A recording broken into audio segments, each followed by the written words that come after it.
அயோத்தியில் நடைபெறும் ராமர் கோவில் மகா கும்பாபிஷேகத்தை முன்னிட்டு உளுந்தூர்பேட்டையில் பாரதிய ஜனதா கட்சி சார்பில் சாலையோர மக்களுக்கு அன்னதானம் வழங்கப்பட்டது.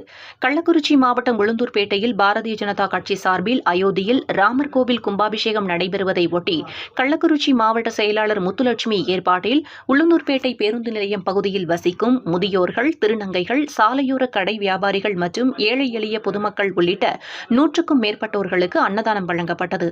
இதில் மாவட்ட செயலாளர் ரமேஷ், நகர தலைவர் காந்தி, கண்ணன், பொதுச் செயலாளர்கள் வெங்கடேசன், ஏழுமலை, நகர பொருளாளர் பானுபிரியா மற்றும் மணிகண்டன் உள்ளிட்ட பாரதிய ஜனதா கட்சியினர் பலர் கலந்து கொண்டனர்.